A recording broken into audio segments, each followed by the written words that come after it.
नादान, नासमझ, पता नहीं और क्या क्या समझ रखा है हमें।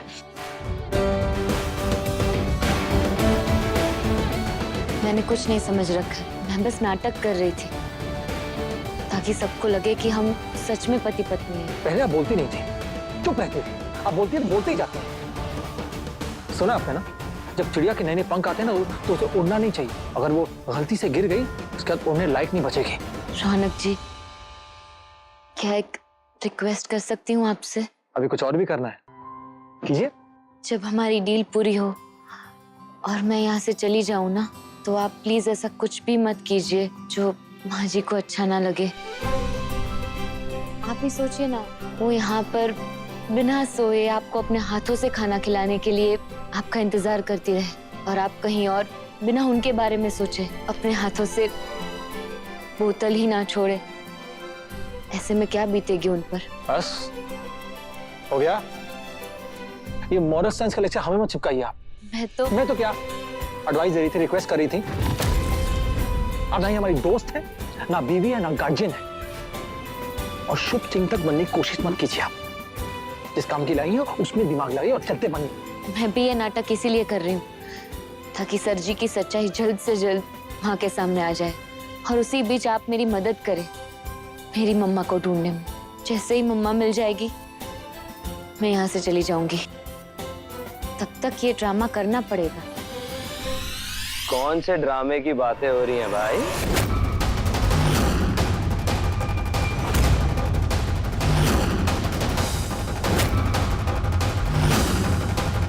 जो बात भी चल रही हो, तुम अपना टांग बीच में घुसा रहे हो गए। हेलो, मैं सिर्फ तुम्हें बुलाने आया हूँ, नीचे सब इंतजार कर रहे हैं तुम्हारा। ठीक है, चलो आ रहे, चलो अभी आओ, नॉक करके आना। डैडू, आज जरा पराठे संभल के खाइएगा, आपकी लाडली डॉली ने बनाए हैं। हाँ पापा, संभल के। इतने टेस्टी है ना कि कोई खाते खाते अपनी उंगलियां भी खा जाए। लो, भैया भी आ गए।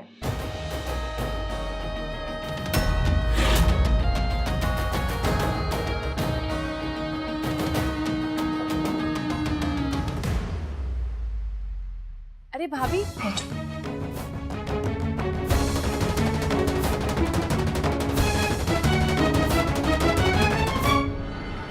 ये 2 पराठे भैया के लिए। हाँ।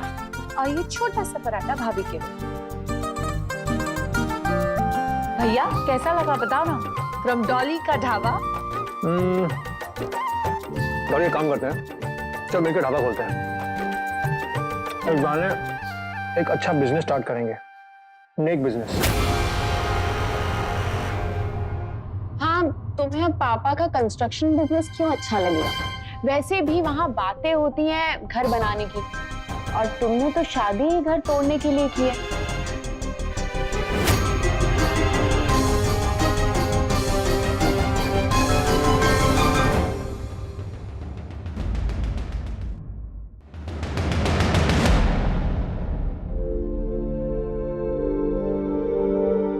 अच्छा, इनकी शादी को इतने दिन हो गए हैं, हम इन्हें कहीं घूमने के लिए भेजें क्या?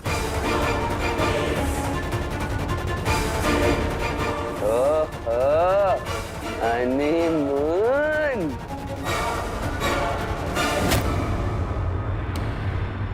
देखा, माँ को हमारी चिंता है।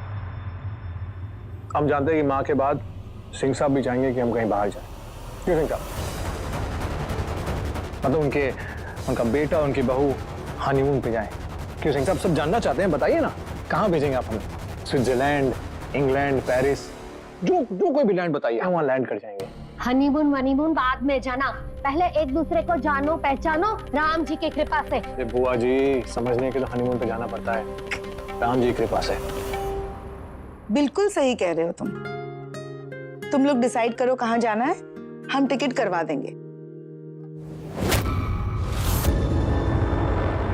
क्या है बात? क्या है? हनीमून तक पहुंच गई है।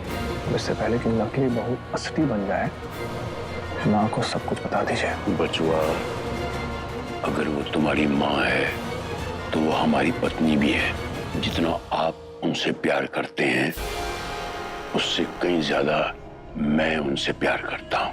इसीलिए मैं ऐसा कोई काम नहीं करना चाहता हूँ जिससे उनका दिल टूटे। काम तो आप कर चुके हैं, अब सोचना आपको है कि आप माँ को बताएंगे कि नहीं। अगर नहीं बताएंगे तो सोच लीजिए ये नाटक आपको कहां से कहां तक पहुंचा देगा। मैंने आपको पहले भी कहा था मेरे काम में अड़ंगा मत डालना। तुम नहले फेंकते जाओगे, मैं उस पर दहले फेंकता जाऊंगा और मुझे यक्का फेंकने की जरूरत भी नहीं पड़ेगी। ये बाप बेटा क्या खुसुर फुसुर कर रहे हैं, हमें भी तो सुनाइए। अरे नहीं, वो सिंह साहब स्विट्जरलैंड कर, हमने कहा हम इंग्लैंड जाएंगे, तो वही बस डिस्कशन चल रही थी। चलिए अच्छी बात है, आओ मेरे साथ मेरी गाड़ी में आओ, तो हम रास्ते में तय कर लेते हैं। चलिए आइए, चलते हैं माँ।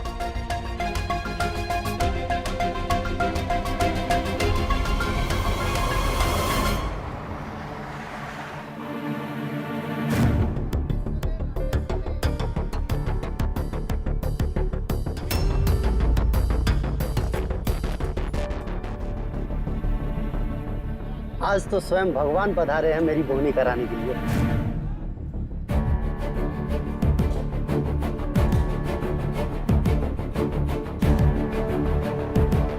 ये लो बटुआ, जलेबी खाओ। देखा, ये सारे के सारे लोग जो हैं ये देवता समझते हैं, प्रणाम करते हैं। इसे कहते हैं रुतबा, जो पूरे शहर में है। और आप चाहते हो आपकी माँ के पास जाऊं और इतने सालों का बनाया हुआ ये रुतबा 1 मिनट में त्याग दो, सब कुछ सच सच बोल दो। झूठी शान से सच्ची गाली अच्छी है। मैं तुमसे बहस नहीं करना चाहता इस मौजू पे, सिर्फ शॉर्ट में ये कहता हूँ उस नाचने वाली को वापस भेज दो उसके ठिकाने। चलिए मैं कसम खाता हूँ, उसके बाद मैं आपकी माँ को जाके सब कुछ सच सच बताता हूँ। कसम तो आप खाते हैं पान की तरह सिंह साहब, चबाए चबाए चबाए उसके बाद पीकदान में थूक दिए। अरे अंदर तो लीजिए।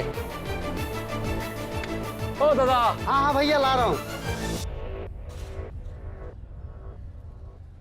लीजिए भैया। हाँ दादा, आज का अखबार देखियो? देखा लेकिन पढ़ा नहीं।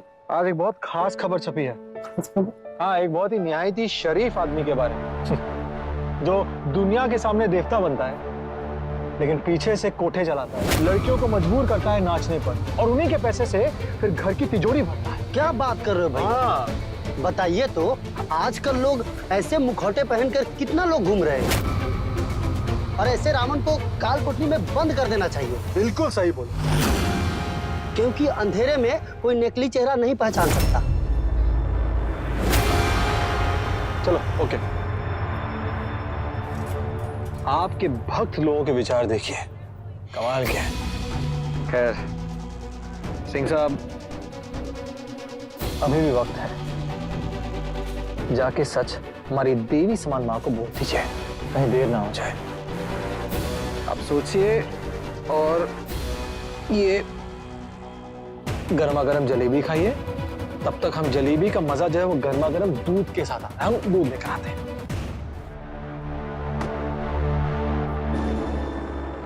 बचुआ, हमें क्या करना है ये हमें ज्यादा सोचने की जरूरत नहीं है।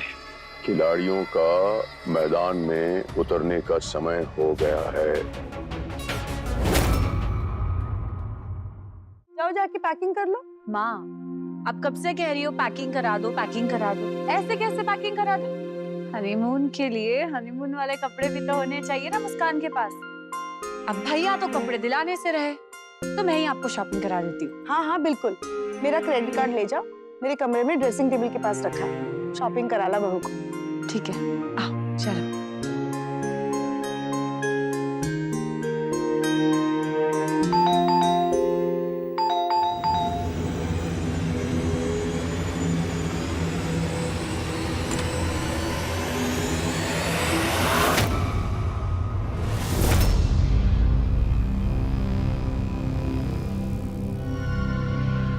इंस्पेक्टर साहब, हाँ क्या आप इस लड़की को जानते हैं? हाँ, ये तो मेरी बहू है। क्या बात है इंस्पेक्टर साहब, आप इनके बारे में क्या पूछताछ कर रहे हैं? क्या हुआ माँ?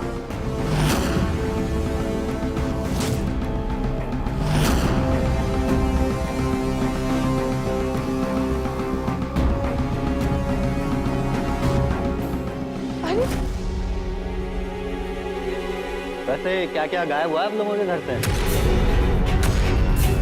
गायब?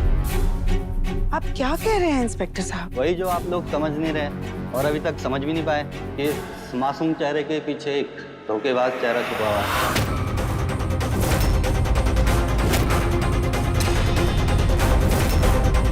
इसी मासूम चेहरे के साथ ये लड़की अपने 2 भाई और एक बूढ़े बाप के साथ आप जैसे शरीफ और अमीर घरानों को लूटती रही है। पहले यूपी में, फिर बिहार में, अब कोलकाता में। सालों से ये पुलिस और लोगों को चकमा देते आ रही है, लेकिन अब और नहीं चलेगा। अरेस्ट कर लो।